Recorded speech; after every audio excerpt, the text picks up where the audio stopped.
ये कहानी आलोक नाम के युवक की है, जो कि एक ऑफिस में क्लर्क लगा हुआ था। वो हमेशा ही अपने ऑफिसर से इतना डरता था, क्योंकि ऑफिसर बात बात पे डांट मारना, चिड़चिड़ा रहना, आते ही धमकाना अच्छे स्वभाव का नहीं था। उससे बहुत दुखी था। उसी की एक कहानी मैं आपको सुनाना चाहती हूँ। यदि पसंद आए तो कृपा करके लाइक और सब्सक्राइब अवश्य कीजिए। आलोक अपने माँ बाप का इकलौता पुत्र था। उसकी 2 बहनें थी। बड़ी मुश्किल से उसे क्लर्क की नौकरी मिली थी। सुबह ड्यूटी पर जाता, यही सोचता कि आज पता नहीं ऑफिसर क्या कहेगा, क्योंकि उसके ऑफिसर का नेचर इतना खराब था कि हमेशा स्टाफ को झिड़कियां देना, कितना ही भी अच्छा काम कर लो, हर एक काम को बिसराना, हर एक काम को दोबारा करवाना, हमेशा ही माथे में त्योड़ी, मुंह पे शिकन, चिड़चिड़ा स्वभाव। सभी यूं सोचते थे कि पता नहीं कैसा इंसान है, कभी खुश दिखाई ही नहीं देता। लेकिन उसके अंदरूनी हालात का किसी को कुछ पता नहीं था। अब कहता भी तो किसको क्या कहता। मन ही मन सोचता, कोई हंसता दिखता तो यूं सोचता, काश मेरे घर में भी शांति होती, मेरी बीवी भी मुस्कुराने वाली होती, तो मैं भी इन लोगों जैसा होता। वो उस बात को देख देख कर चिढ़ता था, दूसरों को झिड़कता था। जैसे तैसे दिन बीत रहे थे। आलोक भी अपनी नौकरी कर रहा था, लेकिन जिसके पास बैठता उसी को यूं कहता, पता नहीं साहब का कैसा नेचर है। जब भी फाइल लेके जाता हूँ तभी जाके झिड़कने लग जाता है, हमेशा ना खुश रहता है, चौड़ी चढ़ाए रखता है, किसी को सीधे मुंह बात नहीं करता। एक दिन क्या हुआ कि आलोक को अपने लिए लड़की देखने जाना था, और वो वर्किंग डे था, बुधवार का दिन था। अब मंगलवार को उसने सोचा कि सर से छुट्टी कैसे मांगूं। उसने अपने असिस्टेंट से कहा, तू मेरी एप्लीकेशन लेके चला जा साहब के पास, मेरी छुट्टी मंजूर हो जाएगी। लेकिन उसने भी मना कर दिया। वो कहने लगा, नहीं, मैं तेरे नाम की डांट क्यों खाऊंगा, तू ही जा। फिर उसने 1-2 से और कहा, भाई मेरी एप्लीकेशन लेके चले जाओ, मेरे को कल जरूर छुट्टी चाहिए। उसने डोमेस्टिक वर्क लिखकर एप्लीकेशन भेजनी चाहिए, लेकिन किसी ने भी उसका साथ नहीं दिया। अब उसका सीनियर बाबूजी कहने लगा कि तुझे क्या साहब खाएगा, तू अपनी एप्लीकेशन लेके खुद ही क्यों नहीं जाता। अब दूसरा कोई नहीं गया तो उसे तो छुट्टी जरूर चाहिए थी, इसलिए खुद ही साहब के ऑफिस में चला गया। एप्लीकेशन आगे रखते हुए हाथ जोड़ के खड़ा हो गया, साहब मुझे कल की अर्जेंट लीव चाहिए। साहब ने कहा, ये तो मैं देख ही रहा हूँ, तूने अर्जेंट वर्क लिखा है, लेकिन वो डोमेस्टिक वर्क है कौन सा, पहले ये तो बता।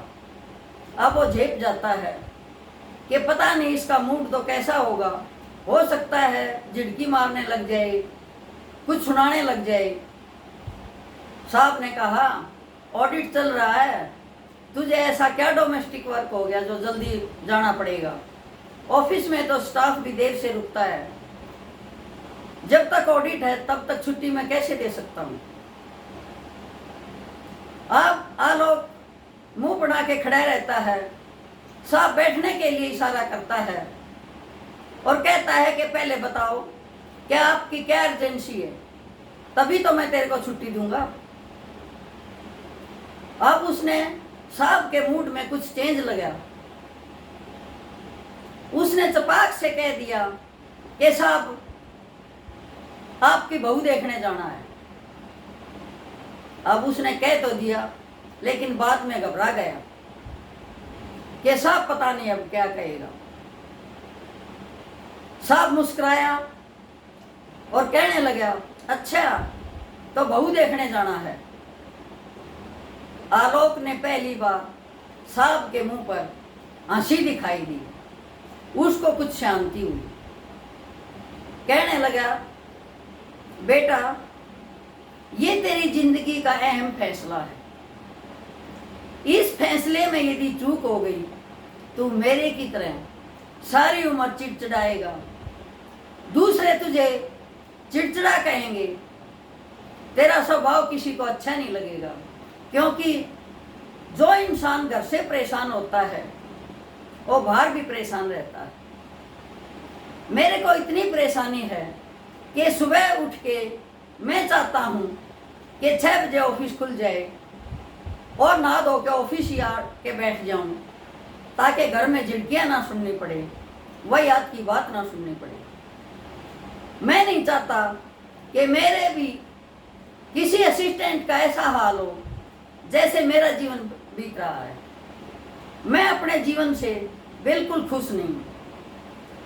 मुझे घर में चिड़चिड़ापन मिलता है, गालियां मिलती हैं। मेरा स्वभाव ऐसा हो चुका है कि मैं तुम्हें भी खुश देख के खुश नहीं होता।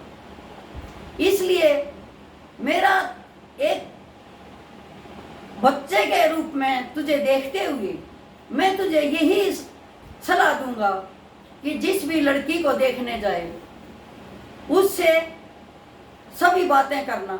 ये जरूरी नहीं है कि वो सुंदर ही हो, लेकिन उसके विचार अच्छे हों, ख्यालात अच्छे हों, संस्कारी हो, बड़ों की इज्जत करने वाली हो, शिक्षित हो, लेकिन अहंकारी और रूढ़िवादी न हो। ऐसी न हो कि किसी धनाढ्य लड़की से तू शादी करे और वो तेरे को बात बात पर ताने देती रहे और तुझे नीचा दिखाती रहे। यदि लड़की देखने जा ही रहा है तो मैं तेरे को ये सलाह देता हूँ कि कम से कम अपनी जीवन संगिनी ऐसे चुनना जो शिक्षित हो, अच्छे विचारों वाली हो, संस्कारी हो। तब आलोक को पता चला कि साहब इतने चिड़चिड़े क्यों हैं, क्योंकि वो खुद परेशान थे। उन्होंने अपनी सारी व्यथा आलोक के सामने रख दी कि आज तूने कह ही दिया कि तेरी बहू देखने जाना है तो तू मेरा बेटा ही है।